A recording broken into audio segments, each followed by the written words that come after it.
আসসালামু আলাইকুম ওয়া রাহমাতুল্লাহ। আজকে আমি একটি অতি গুরুত্বপূর্ণ আমলের কথা বর্ণনা করব। আমরা যদি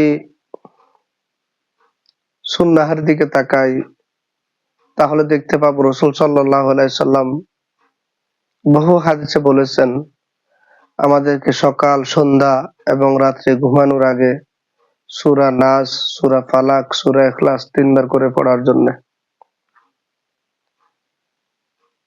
এগুলো পরে শরীরে মাসাজ করার কথা বলা হয়েছে। এটাকে আমাদের দেশীয় ভাষায় আমরা শরীর বন্ধ করা বলি। শরীর বন্ধ করার বিভিন্ন পদ্ধতি রয়েছে। ওলামায়ে কেরাম থেকে বিভিন্ন পদ্ধতির কথা স্বীকৃত রয়েছে। আমি আজ আপনাদেরকে একটি খুবই কার্যকরী, খুবই শক্তিশালী শরীর বন্ধের আমলের কথা বলবো।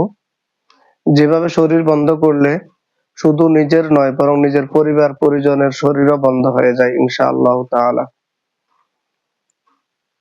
এর অর্থ এই নয় যে আমরা কেবল নিজের শরীর বন্ধ করব, নিজের পরিবার পরিজনকে শরীর বন্ধ করতে বলবো না।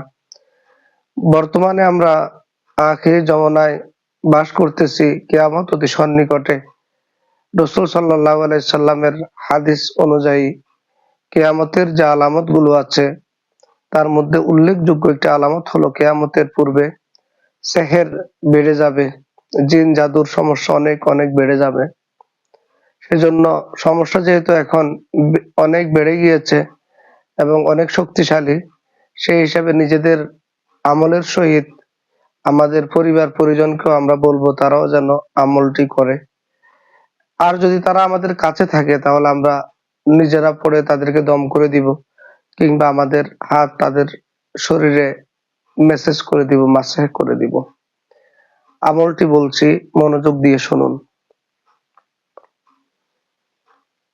আমরা সকালে অর্থাৎ ফজরের পর, মাগরিবের পর এবং রাত্রে ঘুমানোর পূর্বে, বিশেষ করে এই তিন সময় শরীর অবশ্যই বন্ধ করব। প্রথমে ইস্তিগফার পড়ব ৩ বার, যেমন আস্তাগফিরুল্লাহ রাব্বি মিন কুল্লি যামবিন ওয়া আতুবু ইলাইহি। এরপর যেকোনো দুরূদ শরীফ পড়ব ৩ বার, যেমন সাল্লাল্লাহু আলাইহি ওয়াসাল্লাম, সাল্লাল্লাহু আলাইহি ওয়াসাল্লাম, সাল্লাল্লাহু আলাইহি ওয়াসাল্লাম। এরপর সূরা ফাতিহা অর্থাৎ আলহামদুলিল্লাহ পড়ব ৩ বার, সূরা নাস পড়ব ৩ বার, সূরা ফালাক পড়ব ৩ বার, সূরা ইখলাস পড়ব ৩ বার। এরপর আয়াতুল কুরসি পড়ব ৩ বার। এরপর দুরুদ ইব্রাহিম, যে দুরুদ শরীফটি আমরা সালাতের মধ্যে আদায় করে থাকি, ওই দুরুদ শরীফটি পড়ব ৩ বার।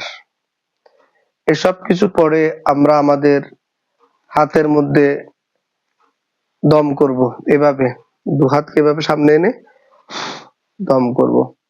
দম করে আমাদের মাথা থেকে নিয়ে যতটুকু পারা যায় শরীরটাকে আমরা মাসাজ করে নিব। ৩ বার দম করব, ৩ বার মাসাজ করব।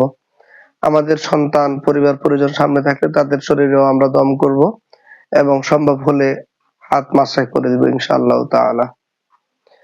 আর যদি সামনে পানির গ্লাস থাকে তাহলে সাথে সাথে এই আমলের পাশাপাশি ওই পানিতে দম করে ওই পানিটি যদি আমরা পান করি, এই তাহলে ইনশাআল্লাহ আমাদের জিন জাদুর সমস্যা অনেকটাই কমে যাবে এবং আল্লাহ আমাদেরকে হেফাজত করবেন। আর যদি তৈল থাকে, বিশেষ করে জৈতুনের তৈল তথা অলিভ অয়েল কিংবা সরিষার তৈল যদি থাকে, তাহলে ওইগুলোতে দম করে আমরা আমাদের হাতে, পায়ে, মুখে মেসেজ করব, ছোটদেরকে মালিশ করাবো ইনশাআল্লাহ তাআলা।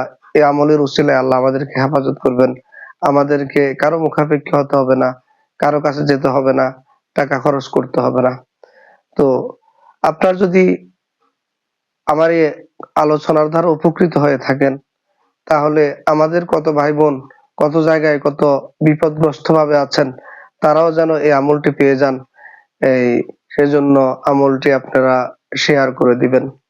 আর আমি ইনশাআল্লাহ তাআলা নিয়মিত বিভিন্ন গুরুত্বপূর্ণ আমল এবং দ্বীনের গুরুত্বপূর্ণ বিষয় নিয়ে আলোচনা রাখবো।